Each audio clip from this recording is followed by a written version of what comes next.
Well, hi everyone. I just wanted to introduce my book, Imagine, and talk about it, particularly with pastors and small group leaders in mind, and just give a bit of an outline of its purpose and its use, its content, and how it can be used in a small group setting.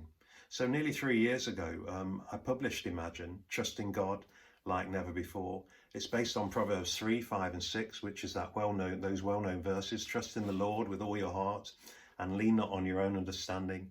In all your ways acknowledge him, and he will make your paths straight.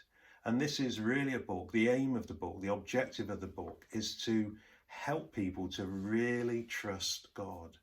Something that I believe so many people need help with right now.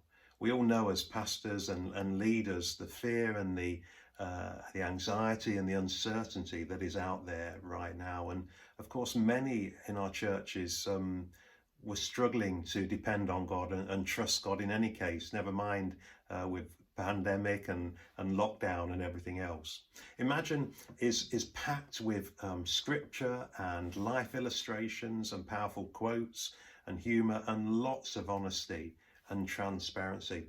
When I wrote the book, I wanted ordinary, normal people to be able to embrace the teaching, to go on a journey of trust, and to say regularly throughout the book, yeah, you know what, I could give that a try. Yeah, I could do that. I could put that into practice in my life, and so go on a journey of trust with God.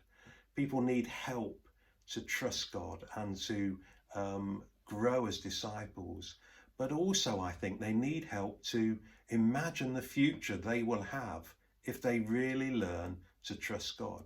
So the book also encourages people to discover the unique plan and purpose that God has for their lives and to really live it as well. Well, you know something, I've been amazed at how well the book has been received. I just can't believe it. It continues to sell consistently well on Amazon and at other bookshops. I've received countless testimonies and emails and some incredible reviews on Amazon. I think we're at about 115 five-star reviews now, which just demonstrates the power of the book.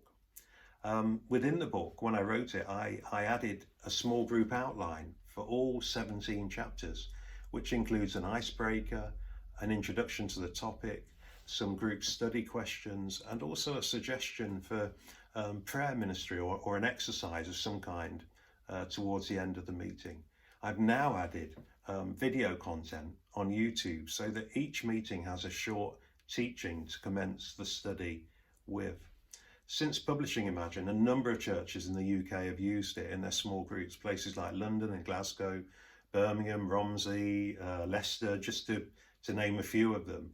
It's a great resource for small groups, but it's also something that pastors can preach through alongside the small groups studying it.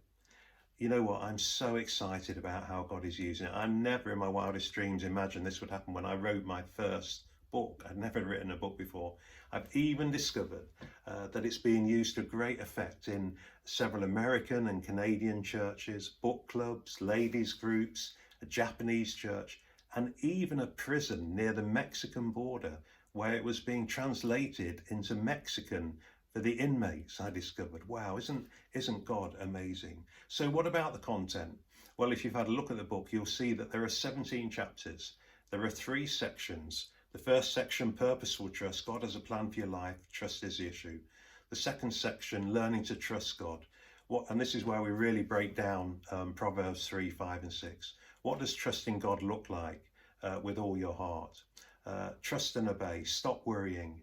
Don't lean on your own understanding. In all your ways acknowledge him, and he will make your path straight, discovering the right path. And then the third section is called Everyday Trust, and this is where there are 7 chapters which are really focused on the areas where people really struggle to trust God. So, for instance, trusting God through dark and difficult days, trusting God when nothing appears to change, in the major decisions, with your future, when you feel fearful, with your money, and from now on.